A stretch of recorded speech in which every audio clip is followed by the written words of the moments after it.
ప్రభుత్వాలు మారినప్పుడు విధానాలు మారుతుంటాయి. అయితే ప్రజలకి ఈ ప్రభుత్వం పనిచేస్తోంది అన్నటువంటి నమ్మకం కలిగించాలా, ప్రత్యర్థులు చేసే విష ప్రచారం నుండి దూరం చేసుకోవాలి. అది జగన్కి చేత కాలేదు. పని అయితే చేశాడు, ఆ పని ప్రజలకి ఉపయోగపడింది, కానీ దాన్ని ప్రచారం చేసుకోవడం మీద ఇంట్రెస్ట్ చూపించలేదు.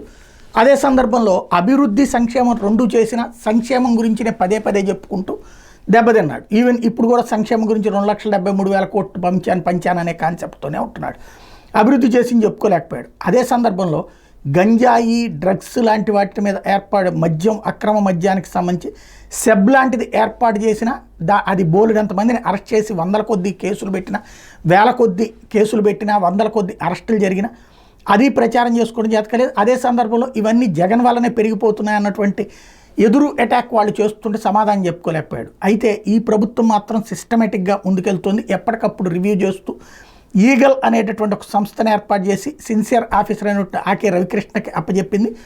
అందులో కీలకమైనటువంటిది డ్రగ్స్ లాంటి వాటి మీద వేటాడేటటువంటి జగన్ చేయలేకపోయింది, చంద్రబాబు సర్కార్ చేస్తుంది. అదే డ్రగ్స్ మీద ఆరోపణలు వచ్చినప్పుడు లేదా అట్లాంటి ఇష్యూస్ వచ్చినప్పుడు కేసులు పెట్టాల్సి ఉంటుంది. ఇక్కడ ఇప్పుడు జిల్లాకు ఒక డ్రగ్స్ మీదన కేసు ఒకటి, నార్కోటిక్స్ మీదన కేసు ఒకటి, అంటే గంజాయి కూడా నార్కోటిక్స్ కిందకే వస్తుంది. కేసులు పోలీస్ స్టేషన్లు పెట్టడం ద్వారా ఆ కేసులో త్వరగా శిక్షలు పడతాయి. రెండోది వచ్చేటప్పటికి వాటి మూలాలని పట్టుకోవడానికి సంబంధించి ఆయన ఇంటెలిజెన్స్లో సుదీర్ఘకాలం పనిచేయడం వల్ల మంచి అనుభవం ఉంది. ఆ సబ్జెక్ట్తో ఎక్కడికక్కడ ఇన్ఫర్మేషన్ తీసుకురాగలుగుతారు. కాబట్టి ఆ ఎక్విప్మెంట్తో సహా ఆయనకి ఈ కీలక బాధ్యతలు అప్పచెప్పారు.